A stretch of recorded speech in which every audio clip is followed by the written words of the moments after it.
Lakers coach J.J. Redick explains DeAndre Ayton's second-half absence in Grizzlies' victory. In a hard-fought battle at FedEx Forum this past Friday evening, the injury-depleted Los Angeles Lakers managed to secure a crucial victory over the equally undermanned Memphis Grizzlies. The final score stood at 117-112 in favor of the purple and gold. However, the win came with an unexpected twist that left fans and analysts scratching their heads throughout the contest's final two quarters.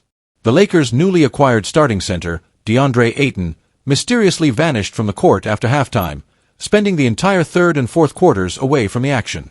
The 7-foot center had started the game and played the opening half before retreating to the locker room during the intermission. As the second half tipped off without him, reporters and basketball insiders anxiously awaited updates on his condition, speculating about potential injuries or other complications. The mystery deepened when Aton eventually emerged from the locker room and returned to the bench during the fourth quarter. However, despite being present on the sidelines, he never checked back into the game, remaining in street clothes while his teammates battled to preserve their lead against a resilient Grizzlies squad. Following the game's conclusion, Lakers head coach J.J. Redick finally provided clarity on the situation that had everyone talking. According to credible reports from Kobe Price of the Orange County Register, Aton had been experiencing uncomfortable back spasms that began during the halftime break. While medical staff evaluated him and ultimately cleared him to potentially return to action in that crucial fourth quarter, both the coaching staff and the player himself made the prudent decision not to push the issue. They collectively agreed that it wasn't worth the risk of aggravating the injury further, especially with the team holding a comfortable advantage. The Lakers demonstrated their depth and resilience, managing to secure the victory without their starting center for half the game. This win marked their first successful outing in the Emirates NBA Cup competition for this season, adding extra significance to the hard-earned triumph on the road.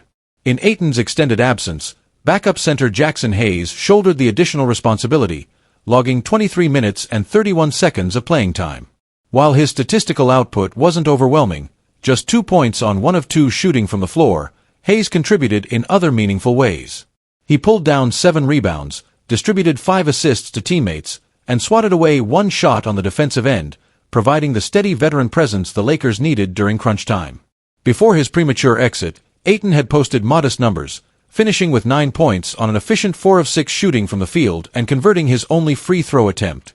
He played 16 minutes and 43 seconds before the back spasms forced him to the sidelines for the remainder of the evening. This incident highlights an uneven beginning to Aton's 2025-26 campaign with his new team. The former Arizona Wildcat has shown flashes of the talent that made him the #1 overall pick, but consistency has eluded him through the season's opening weeks. Through 6 games, or more accurately, 5.5 games considering this abbreviated appearance, Aton has been averaging 14.8 points per contest. His shooting percentage from the field stands at an impressive 62.7%, though his free throw accuracy leaves much to be desired at just 45.5%. He's also contributing 7.8 rebounds, 1.2 assists, and 0.8 blocks per game. Despite Aton's absence in the second half, the real story of this particular evening belonged to newly acquired superstar Luka Doncic. The 6'6" All-NBA guard was making his highly anticipated debut with the Lakers after missing the team's previous 3 games while nursing finger and leg injuries. Any concerns about rust or timing issues were immediately dispelled as Doncic put on an absolute clinic against Memphis, looking as though he hadn't missed a single day of action. Doncic erupted for 44 points on 14 of 27 shooting from the floor, while converting 10 of 13 attempts from the charity stripe. He also grabbed 12 rebounds and orchestrated the offense with 6 assists, completely taking over the game when it mattered most. This spectacular performance marked his third 40-point explosion this season in just his third game wearing the Lakers uniform. A stunning average that has fans dreaming of championship possibilities. Guard Austin Reeves, who had been carrying an enormous offensive load during Doncic's absence, cooled off somewhat from his recent torrid pace. Nevertheless, he still contributed a solid 21 points to the winning effort, though his shooting efficiency wasn't quite where he'd like it, going 5 of 14 from the field. However, Reeves was perfect from the free throw line, converting all 9 of his attempts. He also added 4 assists, 4 rebounds, and a steal, proving his value extends beyond just scoring. Insider Shams Charania drops bombshell about LeBron James' Lakers' future. A seismic shockwave rippled through the basketball world this week as one of the sport's most connected insiders delivered potentially franchise-altering news regarding Los Angeles Lakers legend LeBron James. The revelation has sent fans, analysts, and front office executives into a frenzy of speculation about what the future holds for one of basketball's all-time greats.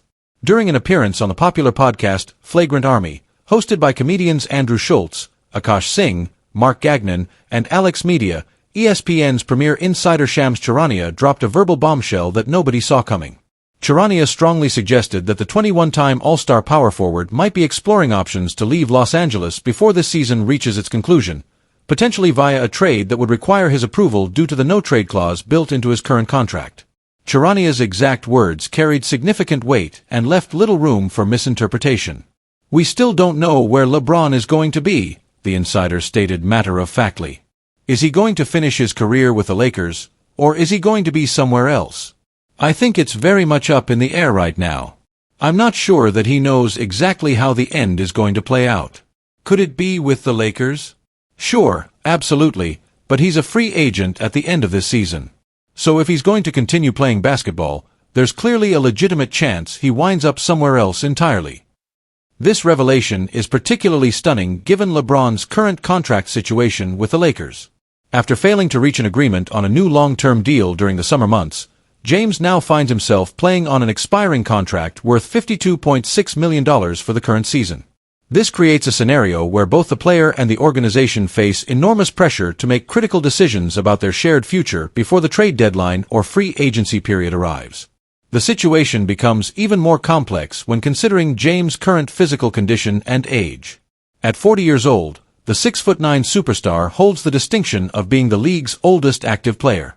He has been conspicuously absent from the court for all 6 of the Lakers' regular season games this year, as well as all 6 preseason contests, while recovering from a debilitating sciatica injury affecting his lower back and radiating down his right side.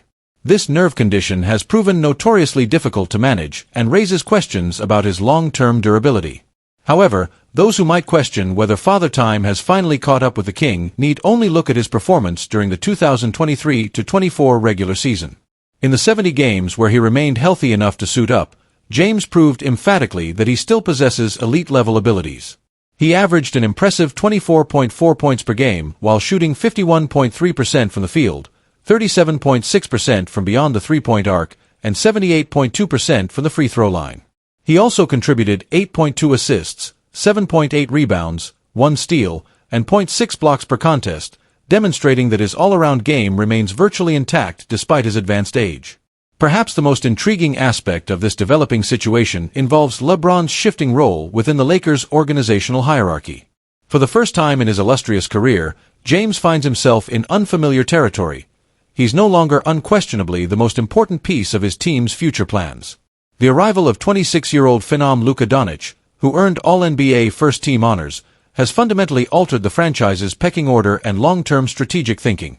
Even more remarkably, there's a legitimate argument to be made that James might not even rank as the second most important player on the Lakers roster moving forward. This dramatic shift reflects the meteoric rise of guard Austin Reaves, whose remarkable development has caught the entire league by surprise. The 6'5", 27-year-old guard has significantly outperformed his expiring $14.9 million contract, transforming himself into an indispensable two-way player who might command a massive payday in free agency. For Lakers management, retaining Reaves has suddenly become potentially more critical to the franchise's long-term success than holding on to LeBron James, a statement that would have seemed unthinkable just 2 years ago. Ja Morant's cryptic comments spark intense trade speculation after Lakers' defeat. The Memphis Grizzlies experienced a crushing disappointment on Friday night at FedEx Forum, squandering a commanding 14-point halftime advantage as they watched Luka Doncic orchestrate a stunning second-half comeback for the Los Angeles Lakers. The final score of 117-112 tells only part of the story of what transpired during this nationally televised contest that has now sparked widespread speculation about the franchise's future direction. On the court, Doncic absolutely dominated the proceedings following his return from a 3-game injury absence, posting 44 points, 12 rebounds, and 6 assists in a masterful display of offensive excellence. For Memphis, Jalen Wells contributed 16 points and 7 rebounds, while Jock Landale added 16 points and 5 rebounds in what ultimately proved to be a losing effort. However, the most concerning development for the Grizzlies involved their franchise cornerstone and 2-time All-Star point guard, Ja Morant. The explosive playmaker endured one of the most forgettable performances of his professional career, finishing with a season-low 8 points on an abysmal 3 of 14 shooting from the field. While he did manage 7 assists in 31 minutes of playing time, his overall impact on the game proved negligible compared to his usual electric presence. What happened after the final buzzer, however, has generated far more headlines than anything that occurred during regulation. During his post-game media availability, Morant delivered a series of cryptic and troubling responses that immediately set off alarm bells throughout the basketball community. When reporters pressed him about his disappointing performance and asked what could have been done differently to achieve a better outcome, Morant repeatedly deflected responsibility, making pointed references to the coaching staff in a tone that suggested underlying tensions. One particularly revealing exchange captured the essence of Morant's frustration. When a reporter specifically asked what could have been done differently besides consulting the coaching staff, Morant's response was both startling and concerning. According to them, "Probably don't play me, honestly," he stated flatly. That's basically what the message was afterward, so it's cool. The passive-aggressive nature of this comment has been analyzed extensively by basketball insiders who see it as evidence of a fractured relationship between the star player and the coaching staff. When pressed further about whether any physical ailments or illness might have contributed to his subpar performance, Morant definitively shut down that line of questioning. "No, I'm fine," he responded curtly, offering no additional explanation for his struggles. These concerning developments come at a time when Morant's overall production has already been trending downward.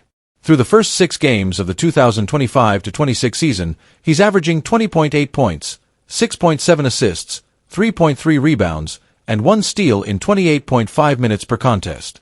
More alarmingly, his shooting percentages have cratered. He's converting just 40.6% of his field goal attempts and a dismal 15.6% from three-point range. All of these numbers represent significant declines from his established career averages, raising questions about whether injuries or mental fatigue have taken their toll. Availability remains another persistent concern surrounding Morant's value to the franchise. Over the past 2 seasons, he has appeared in only 59 total games, missing significant time due to various injuries and off-court issues that have dominated headlines and damaged his reputation. Former NBA star Blake Griffin, working as an analyst for Amazon Prime's post-game coverage, didn't mince words when addressing what he observed from Morant during Friday's loss. "I didn't love what I saw from Ja Morant tonight," Griffin stated emphatically. "For a guy that's making $40 million and needs to be the leader of this team, I just don't love it. I don't know if he was not feeling well if he's hurt, but that, to me, is a very bad sign, and it's something that has to change immediately. The Memphis Grizzlies will only go as far as Ja Morant takes them. And when he's engaged, we've seen it, he's unbelievable, an all-world talent. But that type of effort right there, that's the thing we will absolutely call out." Trade rumors surrounding Morant aren't exactly new to those following the Grizzlies closely. Since Memphis restructured its roster during the offseason, including the blockbuster move that sent Morant's backcourt partner Desmond Bane to the Orlando Magic, basketball analysts and insiders have floated numerous possible landing spots for the dynamic guard should the franchise decide to rebuild. Potential suitors frequently mentioned include the Houston Rockets, Sacramento Kings, and Miami Heat, all competitive franchises with legitimate playoff aspirations that could significantly benefit from adding an All-NBA caliber guard to jumpstart their offensive systems. However, any potential trade would be extraordinarily complicated due to Morant's massive contract. He's currently locked into a 5-year deal worth $197.2 million that extends through 2028. According to Spotrac, his salary cap hit for the current season alone stands at $39.4 million, making any trade both financially complex and delicate for any organization interested in acquiring his services. In the coming weeks, expect intense scrutiny, probing questions from media members, ongoing trade speculation on sports talk shows, and a front office that must make an agonizing choice between attempting to repair this fractured relationship or pulling the trigger on a complete organizational rebuild.